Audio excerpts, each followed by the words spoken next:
Well, hello there. My name is Ray Saldana. Welcome back to another one of our community chats. I am the National President and CEO of Communities in Schools. We want to thank you for coming back to us at this space where we are this time every month. And when we do have these community chats, what we like to do is we want to explore sort of current events and issues affecting our students and the communities that we serve. And I just feel so honored that I get to shepherd this organization at a time when we think about how much there is going on across our country, but to remember our history, which is that we came from 100 students in Atlanta, Georgia, to now serving close to 1.6 million students. And when you grow that much over 42 years, you learn a thing or two about the diversity of the communities that you serve. And we certainly are that diverse in the communities that we serve, whether it's urban, suburban, or rural. Today, we're going to be talking about rural, but I didn't want to start without first mentioning the kind of moment that we are going through in speaking to what's going on with communities and the students we serve. I had a great conversation with our leader, Frank Brown, in Atlanta, where we started, as I mentioned, about the fact that there is so much more, even though we've worked in a place like Atlanta for at this time close to 42 years, there's still much more that we need to talk about with respect to the kinds of systems and systemic change that we need to work on if we truly care about serving in the communities that we're in.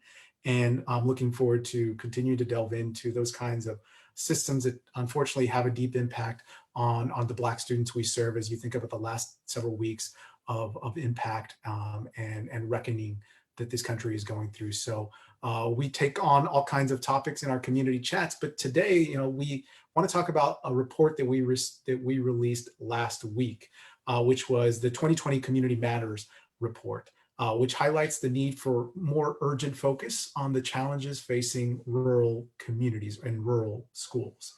So perhaps even more so now in response to the consequences of COVID-19.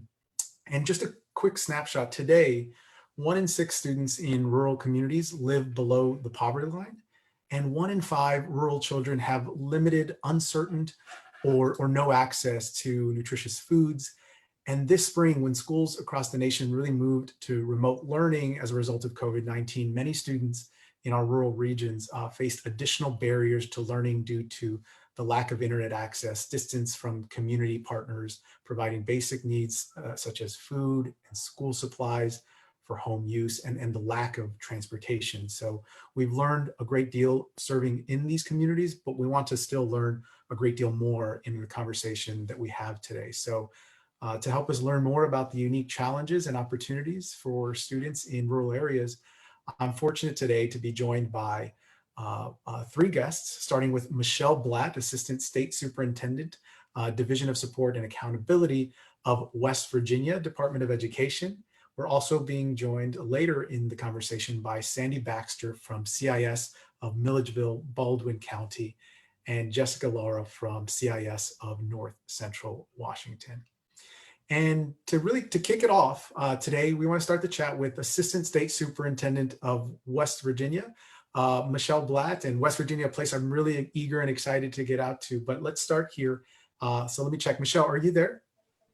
Yes, Ray, I'm excited to be here with you today. Great, Michele. I'm so glad that you're coming through. Thank you for joining us. So Michele, just to get started, you've been instrumental in helping to expand community schools model in West Virginia. We were commenting about how much work has happened going from what began just 2 years ago, a total of 9 schools implementing CIS under the West Virginia State Department of Education in the 2018 timeframe, to now 79 schools at the end of the most recent school year. I think it's worth repeating, in 2 years, going from 9 schools to 79 schools.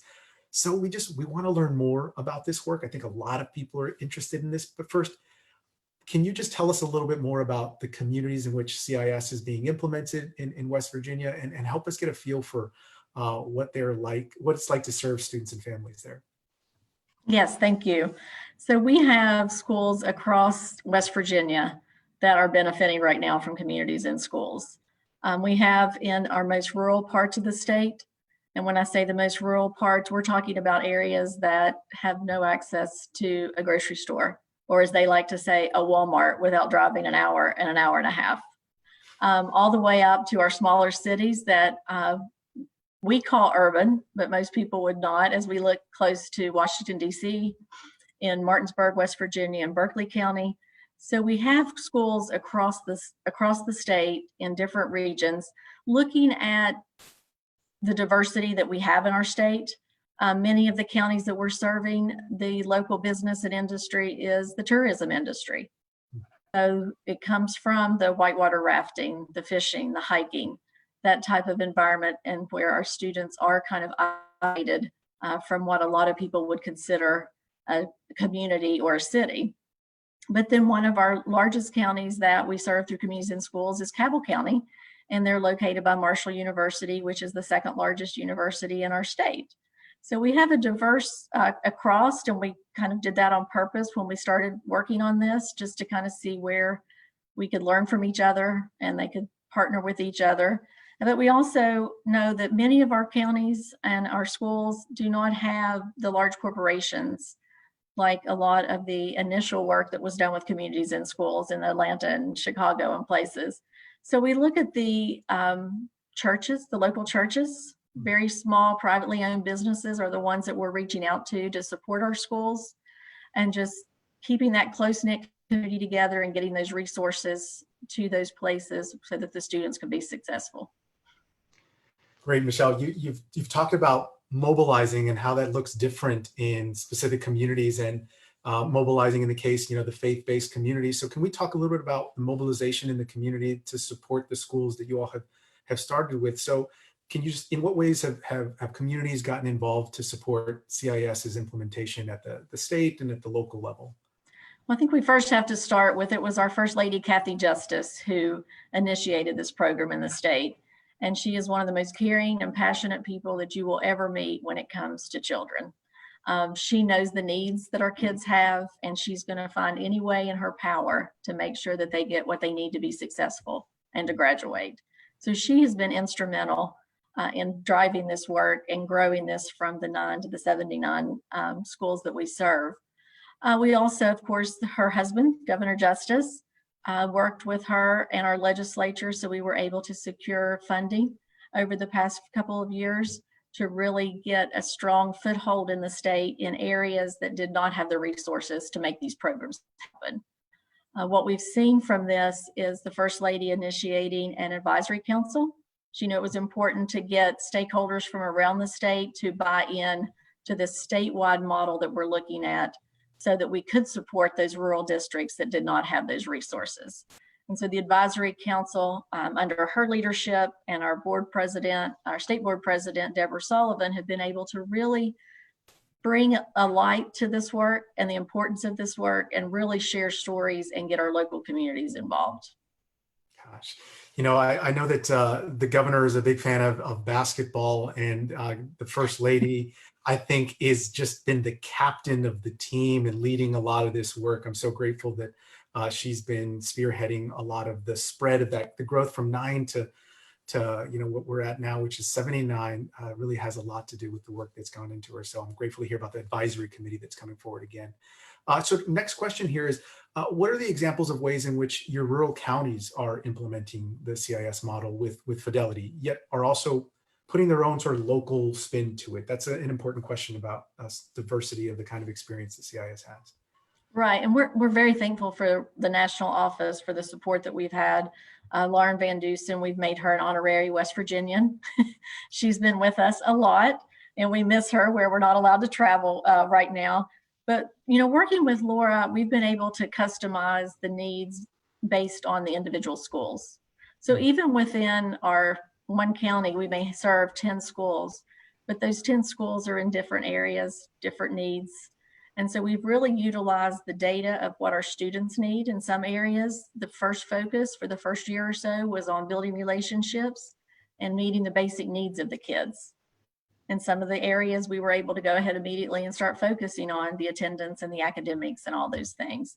So the flexibility that we've had in kind of making this our own West Virginia flavor of Communities in Schools has really allowed us to support kids in a lot of different environments in a lot of different areas. Gotcha. Well, Michele, I think we've got time for just one more question, and it's probably a really important one because it has to do with how folks have reacted to COVID and the school closures. So what did it mean to the communities to have the support of CIS site coordinators during this really challenging and unprecedented time? I talked to a superintendent last week who just said to me that she did not know how she would have made it through this pandemic had it not been for having our communities and schools site coordinators. They have taken food to houses, they have delivered textbooks, they have delivered assignments, they have partnered with teachers when we weren't able to make connections in those rural areas and actually went to the homes and made sure that those students had what they needed as, again, basic needs and as far as the academics. We've had phenomenal stories of site coordinators and the resources that we've had washers and dryers bought over this pandemic. We've had a county that put together a basic needs vehicle and just drove around out in the rural communities to provide the resources and games and then also food and different things like that. So it was a huge impact, and our counties would tell you that if there's anybody that's needed in every school, it's a CIS site coordinator in every one of our schools to take care of our kids. But with this pandemic, it has just grown immensely, the importance of this work and taking care of our students. Gosh. Well, Michele, I think if there's any state who's going to be able to say that they are growing into that vision of a site coordinator in every one of the schools that need it, you all might be ahead of the pack. And the secret sauce really is what you've just described, which is the people, the site coordinators who are providing, a Swiss Army knife of solutions for every specific region. So just want to say, Michele, thank you so much for joining us in the conversation today. It means so much to have the presence of West Virginia, your voice, and the leadership of the governor and the first lady who have helped us really learn a great deal in this entire experience. Thank you so much for chatting with us today. Thank you, Ray. We look forward to seeing you in West Virginia. I can't tell you how excited I am to get my feet down on the ground. Anytime outside of my house today would really, to get to Virginia would be a ton of fun. So looking forward to it. Thank you, Michele, for joining us. Thank you. So, so moving along here in the chat today, want to start here. We selected 8 CIS affiliates to join us in planning an initiative to support network growth, to reach more rural students and to deepen the work of CIS in rural communities. So this is part of a doubling down on supporting and embracing the work happening in rural communities throughout our network, and advocating for increased emphasis on effectively engaging rural Americans. So our goal is to develop a strategy to better sustain what we have worked on and crafted, which is the idea of integrated student supports, not only in urban and suburban communities, but even in rural schools. And so these 8 affiliates, which represent a broad diversity of the country from Appalachia to the Deep South to the Mountain West, they all presented their proposals for implementation, and they will submit those proposals at the end of July to support CIS work in the rural schools during the 2021 school year, which is an unprecedented school year. So I can just imagine the kind of challenge it is to prepare for that. And so with us today are the executive directors of 2 of these affiliates, Sandy Baxter from CIS of Milledgeville-Baldwin County, Georgia, and Jessica Lara from CIS of North Central Washington. But first, to kick it off, we want to speak with Sandy. So let me check here. Thank you for joining me, Sandy. I wanted to see, can you hear me?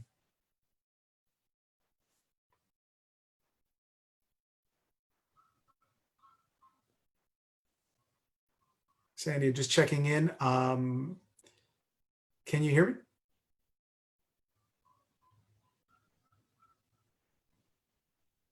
Oh, there she is. I can see you, Sandy. I can see, but I think you're still on mute. So we'll try to solve that problem here before we begin the conversation. I think There we got all the problems done. Yay! There you are, Sandy. Thank you so much for joining us. Well, thank you for having me. Absolutely. Well, let's just jump right in. That CIS of Milledgeville-Baldwin County was selected as part of the Reaching Rural Communities Planning Grant. So just tell us a little bit about what you're focusing on with that planning grant in your community. Well, the planning grant came at a perfect time. About a year ago, we were lucky enough to get a full service community schools grant, a federal grant, and we opened a clinic in our early learning center, our 3 and 4 year old center.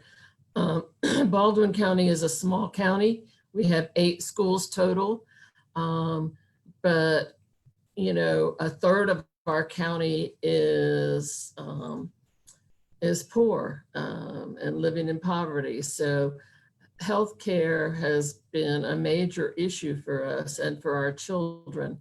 So having the planning grant, we are looking at adding telehealth so that the other schools will be attached and be able to get in touch with the clinic without having to transport students. So we're real excited about that. We also know that using the telehealth, we can talk to specialists and have children seen whose families are afraid to get health care or afraid to go to the doctor or do not understand that there are insurances and there's sliding scales. So we've contracted with a federally qualified healthcare system so that they're taken good care of. Gosh, you know, Sandy, you've described, you know, I used the term Swiss Army knife, and sometimes you use a different tool for the community you're in, and you really have on the community clinic piece described what is one of these big aspects that affects rural communities is just having access. And so I know you've talked a little about the expansion of telehealth, which you are leading when you look at our network, but how has the pandemic, COVID-19, changed any of your thinking on this? Are you all having to respond differently to your community's needs due to the impacts of COVID? I think COVID has affected everybody everywhere. And it certainly has affected us. It slowed us down a little bit in our planning, and it has, but at the same time it slowed us down, it has heightened the awareness of the need and how much we need to be able to get to our community and get our community to some good health care. We are working through little things that are holding us back, and we have a team that is dedicated to getting children seen. And this is not just for the children in our schools. This clinic and this telehealth will also be available to their families, all family members. We also have a sister clinic in our community so they can work together to help promote wellness. Yeah. Sandy, one of the sort of silver linings, if there can be one through this experience, is how this has brought our site coordinators closer to not only the students, but even to their families. You mentioned that when you talked about the example of who is getting service. And so I want to ask this question because we can't travel, I can't get the experience of Milledgeville or Baldwin County. And I wonder if your community could tell its story in just a few sentences, what would you say, or what would the experience be if we could get to visit Milledgeville-Baldwin County for folks who are not familiar? Well, first of all, I'd love to invite you to come when everything is safe. But Baldwin County is a wonderful county. I moved here from the Atlanta area about 17 years ago. There's a lake. It's a small old town. It's antebellum. We were one of Georgia. I think we were the third capital of Georgia. So we have lots of history and lots of antebellum homes and just a lot of beauty. But we also have a great deal of poverty. We were a state run county, so we were able to weather all these storms, and then we lost prisons, we lost our Central State Hospital, which was one of the largest mental health facilities in the country. We have lost a great deal of business to going overseas. So, and we are not located directly closely to an interstate. we are not, we're not a high priority when people are looking for places to build new business. So it's a wonderful community. What makes it wonderful is our people, and our people are committed to turning things around, and to do that, we know we need education. We need to have a highly skilled and educated workforce so that we can attract businesses and continue another several hundred years, because this is just a gorgeous community. Sandy, thank you for painting such a picture, and I think it actually helps us envision the kind of lens at which educators and leaders, adults, our site coordinators are bringing to this work, and how that lens changes based on where we are. And so I want to thank you for joining us for our chat today. And it means a lot that you would come and represent for the folks at Milledgeville and Baldwin County. And I'm looking forward to getting out there and visiting. So, well, thank you very much. I appreciate it. Thank you again, Sandy. And next up, we want to speak with Jessica Lara from CIS of North Central Washington. So at this point, we've gone from one coast to the other. We've gone from the East Coast down to Georgia, and now we're going up to the Northwest. Jessica, are you there? I am, thank you. Good. That one actually worked out really well.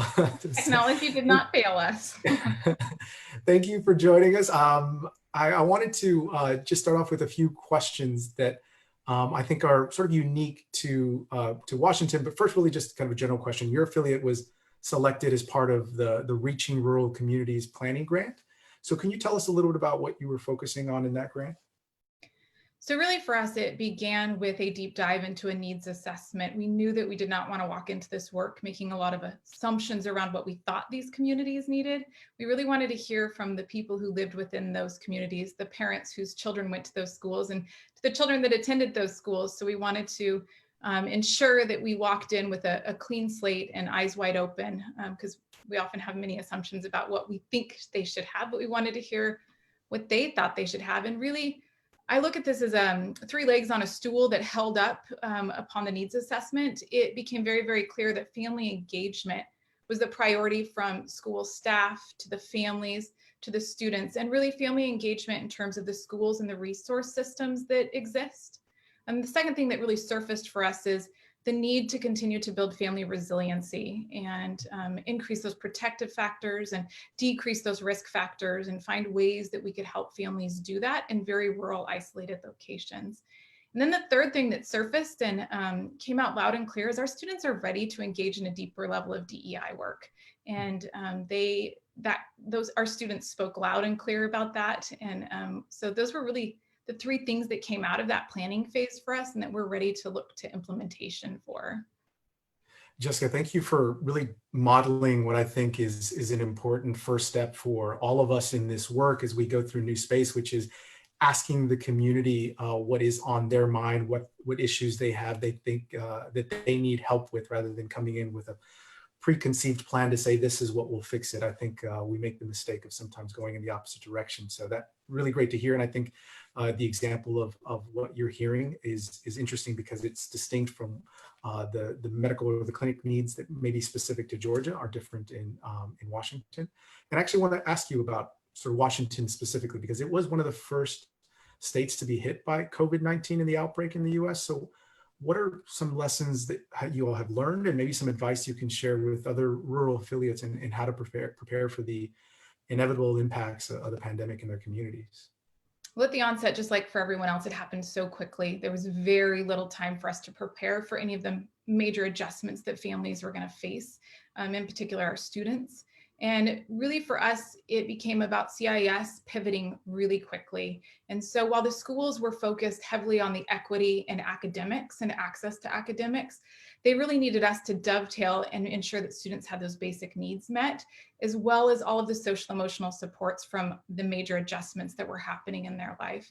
We moved really quickly to find ways to connect with our students, our caseloaded students and students beyond that, to serve them socially and emotionally, whether it was sitting on their grass while they sat on the porch and having that one-on-one human connection. or if we could master the Zoom call with a student to just check in and make sure that things were well. Those were two really important things for us. And I think the other thing that really surfaced that kind of got a lot of attention but fell off in the same way is the success of our seniors. And we know that rural community seniors are at a greater risk to not persist in post-secondary, whether that's trade school or college. And so for us, our focus was do not let those seniors fall off our radar. Make sure that we equipped them with the ability to continue that post-secondary goals. And we will continue to serve our seniors through the fall of next year, as many of them are having to navigate online and not attend a campus. We just have some concerns and want to make sure that they have everything they need to be successful. Thank you, Jessica, for sharing that and just describing the nimbleness by which you and site coordinators who are trying to make the best of the sort of initial basic needs in terms of the hierarchy of the issues that are facing our students, and specifically on the focus of our seniors. Thank you for elevating that risk that exists. Yeah. So thinking through now, in this line of work, we often focus on a community's deficits, which may bring us back to the concept you talked about, asking the community first, and how we address those deficits. But let's start with assets. In thinking about Orondo or Waterville, Washington, what are your community's assets, and what do you have that urban and suburban areas might not? Well, the beautiful thing about rural communities is there's this strong connection within a tight-knit network. And in particular, we have found that in our Hispanic and Latino culture, they've taught us that community connectivity is critical. It's this concept of it takes a village, right? So we're stronger together. And I think rural communities really bring that out. And that's been such a rewarding thing to watch happen within our communities. I think the other thing that rural communities bring is this wonderful culture and history of each community that just develops their core values around strong family support systems and neighborly ties. It doesn't mean that everybody has everything they need, but they recognize that if we share our resources, we're more likely to be successful. And I've lived both urban in Chicago, and I've lived rural, grew up rural in Wyoming, and now live here. And I think that that's a commonality that I've found in rural communities very often, this concept of collaboration and being stronger together. Jessica, I think you just made such a strong point in the fact that I think one can make an assumption about the tight-knit nature of a rural community, and that being sort of what we try to build within communities and schools is the kind of support with our students. But just to point to the fact that everybody needs help and everybody needs support, and success isn't done on a one-person journey. So just kind of closing up here, I have one last question. So as the national office works to support rural affiliates and rural students, what should we prioritize to make sure that we include the rural voice, something we've been talking about throughout the conversation? Well, I think the Community Matters report is a really amazing start of diving deep. It points out to us the delivery of service for rural communities is slightly different. The resources are different that exist. Relationships are different in those kinds of communities. So we have just really appreciated the opportunity to use this planning grant and the implementation to look at different ways to implement the model to be able to meet the needs of these rural settings. And I think the other thing that was so beneficial is being able to hear from other rural affiliates what they're doing that's innovative, because the reality is we're going to be innovative and we're going to fail sometimes because innovation fails, but we need to be able to regroup, come back together and try again. And so hearing from each other's learnings, I think, is such a huge value. I won't make the mistakes that others made because they've taught me not to, and they won't make mine, but together we can kind of figure out the landscape and what this model looks like in rural communities. Well, Jessica, thank you so much for your insights and your input and your involvement in today's discussion. That was great. So I want to just kind of close it all up. We're at time, but I want to thank all three of our guests today, Michele Blatt, Sandy Baxter, and Jessica Lara. These leaders provided just detailed insights that can help us continue to help students succeed inside and outside of schools. If there's any truth to what it's like to expand from a very small operation in the 70s to now being in 120 plus different communities, it's that every one of them is a bit different.